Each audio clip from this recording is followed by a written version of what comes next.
see this top set of appendages right there? See how it's very wispy and wimpy? That is a female lobster. If this was more shell-like right here, this would be a male lobster. See how this shell is starting to concave a little bit or come in? Females' tails often are a little bit wider for carrying the berries or the eggs. Okay? They will, even a lobster like this could severely cut you or hurt your finger if it's not soft. Now you can boil them. Boiling water, they take about 30 seconds if there's a lot of boiling water to die. Some people will say that that's suffering. But in here is their nervous system. And by splicing that quickly, you immediately kill it. And most people will think that that's the quickest way to do it. So you sometimes have to trap the claws like this. And I don't like doing this anymore. I'm not going to lie to you. And you do it really quickly. Inside the mouth, right down, through the head, and into a bowl. Because as the juices come out of there, it rains. You want to eat that oyster so I can have my towel bowl that's on it? That was quite cool. Anybody want to eat the clam? I'll do the clam. Yeah. They're awesome. But see, I don't want to lose this juice. I want that to go to my stock. So we quickly pull the claw and the knuckle back towards us. That's usable meat. I got a little piece of the lung. That's okay. You don't want to leave that last joint. If you don't do it right, you'll leave that last joint on there.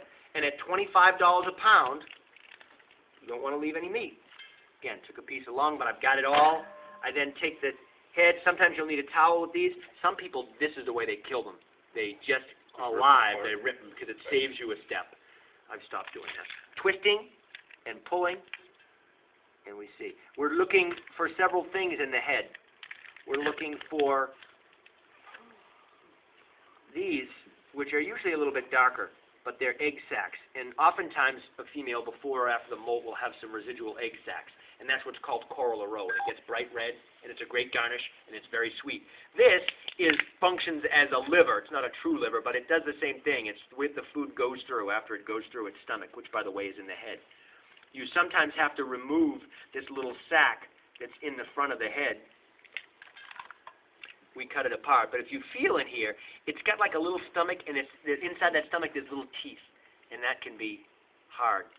But if you left it whole, it would look like a little round stomach sac, and that piece has to be removed. This is fresh. It will turn your stock green. The shell, when cooked, will turn bright red, will turn your stock orange with a little bit of tomato product in it. When this is tomorrow or the next day, this will start to become very fishy. So it will taint your stock. So fresh lobster stocks are always the best. And it has no smell.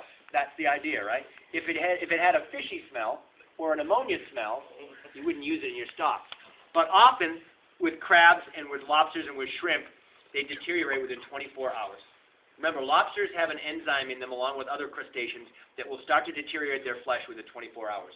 So when a fishmonger gets up in the morning, he has to check his tank, because if there's dead lobsters in there, he's got to cook them right away, or the meat is going to turn to mush on him. So this piece would go to start, and all the juice would go into the pot to start making a stock. This piece, I often anyway do, depending on what you're going to use it for, it still has its nerves. It's still, yeah, it's kind of sad. See, it still has a level of strength to it. Yeah, I know. I don't like this either. Not good. But this will help keep it from curling when you poach it. It allows you to slice it and prepare it and present it a little bit different.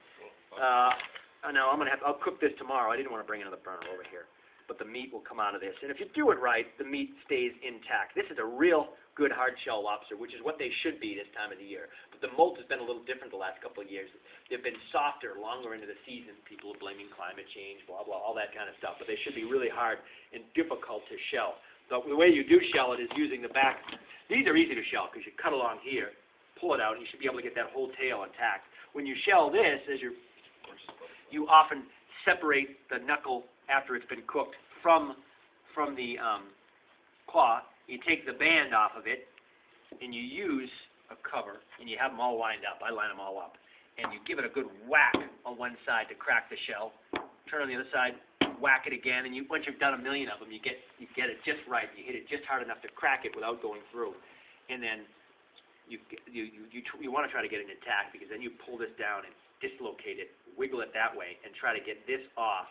There's a piece of cartilage in there, and if you do it right, the whole thing will come out in one piece. If you don't, you don't. That's not perfect. But good lobster people get it most of the time.